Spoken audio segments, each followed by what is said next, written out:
దేవుని శిక్ష మనం భరించొచ్చేమో గాని, దేవుడు కొట్టే దెబ్బలైనా సహించుకోవచ్చేమో గాని, దేవుని మౌనాన్ని సహించటం ఎవరి తరం కాదట. ఆయన మౌనంగా ఉంటున్నాడంటే ఏందో పెద్ద ప్లానింగ్ ఉందని అర్థం. ఏమీ మాట్లాడుకోకుండా సైలెంట్గా ఉంటున్నాడంటే సౌలు విషయంలో దేవుడు ఏం మాట్లాడలేదు. ఊరిము ద్వారానైనను, తుమ్మిము ద్వారానైనను, దైవజనుల ద్వారానైనను, ప్రవక్తల ద్వారా ఏమి దేవుడు అసలు మాట్లాడలేదంట. కానీ చివరి నాశనం ఎలా అయింది? సౌలు తనకు తానే ఆత్మహత్య చేసుకుని, తన ఖడ్గం మీద తనే పడిపోయి ఆత్మహత్య చేసుకుని చనిపోయాడు. ఒక అభిషక్తుడు, అర్థమవుతుందా? కానీ దావీదు విషయాలు అలా లేదు. దేవుడు దావీదును శిక్షించాడు, మరలా దగ్గరికి తీసుకున్నాడు. సౌలు విషయాలు అలా లేదు. ఎందుకని? సౌలు పశ్చాత్తాపడలేదు, దావీదు పశ్చాత్తాపడ్డాడు.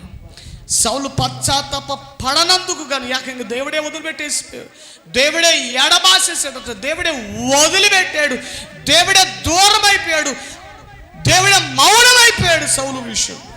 అందుకే దేవుడు కొట్టే దెబ్బలనైనా ఇష్టపడదాం కానీ మన విషయంలో దేవుడు మౌనం వహించటం అది మనకు క్షేమకరమైనది కాదు. ప్రియ దేవుని బిడ్డలారా, ఒక దైవజనుడి ఆయన చిన్న ఏదో సాక్ష్య సేవలో చిన్న సంఘటన సాక్ష్యం చెబుతామంటే విన్నాను. ఆయన మదనపల్లి రాజశేఖరయ్య గారు, మదనపల్లి రాజశేఖరయ్య గారు పెద్దలు, చాలా వయస్సులో చాలా పెద్దవారు. ఆయన మాటలు చెబుతూ ఒక చిన్న నిన్ననే విన్నాను ఆ మాట. ఏంటిదంటే ఆయనట గతించిన సంవత్సరం వయసులో చాలా గొప్ప పరిచర్య చేశాడట. విడుదల పరిచర్య చేశాడు, స్వస్థత పరిచర్య చేశాడట. ఆయన ఎక్కడైనా కూడికలు పెడితే కుంటి వాళ్ళు నడిచారు, గుడ్డి వాళ్ళు చూశారట. చాలా గొప్ప అద్భుతాలు జరుగుతూ ఉన్నాయి. ఇలా ఒక చోటట మధిర అన్న ఒక ప్రాంతంలో ఉన్నట. మధిర అనేటువంటి ప్రాంతంలో కూడికలు పెడితే ఆ కూడికలకు ఆయన హాజరైతే అక్కడికి దాదాపుగా 10,000 మంది జనాలు వచ్చారట. అప్పట్లోనే 25-30 ఏళ్ళ కిందటి మాట చెప్పారు పెద్దలు. ఆయన వచ్చినప్పుడు దాదాపుగా 10,000 మంది జనాలు ఉన్నారు. అక్కడికి ఒక అమ్మాయిని తీసుకుని వచ్చారు. ఆమె చేతులు కాళ్ళు మొత్తం ముడుచుకుపోయాయి. చాలా సంవత్సరాల నుంచి ఆ అమ్మాయి ఆ బలహీనతలో ఉంది, ముడుచుకుపోయాయి. దైవజనుతో ప్రార్థన చేద్దామని స్టేజ్ దగ్గర తీసుకుని వచ్చారు. స్టేజ్ దగ్గర ఆ దైవ సేవకులు అయ్యగారు ప్రార్థన చేశారు. దేవుని మహాకృపను బట్టి ప్రార్థన చేసినప్పుడు ఆమెలో ఉన్నటువంటి ఆ దురాత్మను గద్దించినప్పుడు అంటే ఆమె విడుదల పొందుకుంది. చేతులు కాళ్ళు బాగా అయిపోయిన స్టేజ్ ఆ ఇన్స్టెంట్ మిరకల్, అద్భుతం అనేది జరిగింది. చాలా గొప్ప ఉద్యమం బయలుదేరింది, చాలా గొప్ప కార్యాలు జరిగినాయి. ఆయన రూమ్కి వెళ్ళిన తర్వాత దేవుడట ఆయనతో అంటున్నాడు, నేను వదిలిపెట్టేసి వెళ్ళిపోతున్నాడు అన్నాడట. అయ్యో, ఏం చేశాడు ఆయన? ఏమైనా వ్యభిచారం చేశాడా, దొంగతనం చేశాడా, లేకపోతే వాక్యాన్ని చెరిపేశాడా, ఎవరైనా బాధ పెట్టాడా?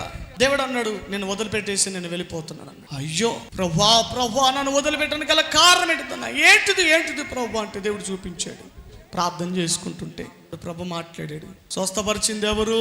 నువ్వే ప్రభువా. బాగు చేసింది ఎవరు? ప్రభువా. ఆ అమ్మాయికి నడికిచ్చింది ఎవరు? నువ్వు ప్రభువా. బలం ఇచ్చింది ఎవరు? నువ్వే ప్రభు. సమస్తం అన్నీ నువ్వే ప్రభు, నాదేం లేదు ప్రభువా. మరి స్టేజ్ దగ్గర ఏమనుకున్నావు నువ్వు?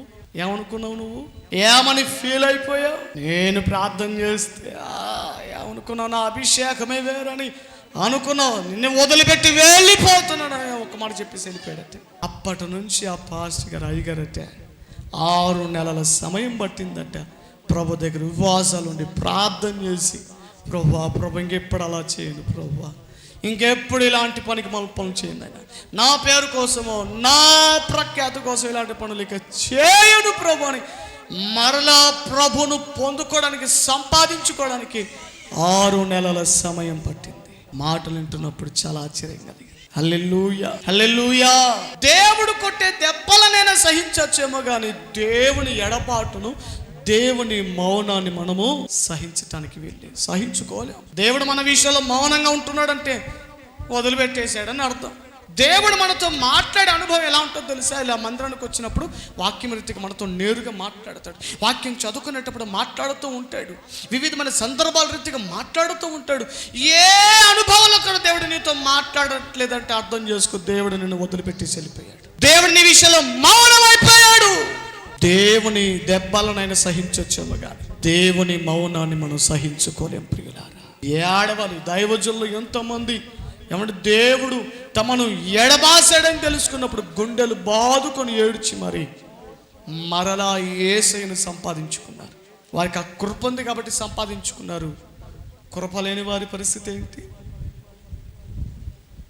భ్రష్టత్వం వచ్చేస్తుంది. దేవుడు ఇంటూ మార్కు కొట్టేశాడంటే వీడింకా పనికి వీడింకా తరంగాడని వీడింకా భ్రష్టుడని దేవుడు ముద్ర చేస్తే బతుకేంటి? మన కోసం ఎవడు ప్రార్థన చేసినా ఇవి తెరవబడవు, ఈ మనోనేత్రములు వెలిగించబడవు. నాశనానికి ఒక్కటే, ఆ నరకం ఒక్కటే మనకు ఎండింగ్ అవుతుంది ప్రియులారా. హల్లెలూయా.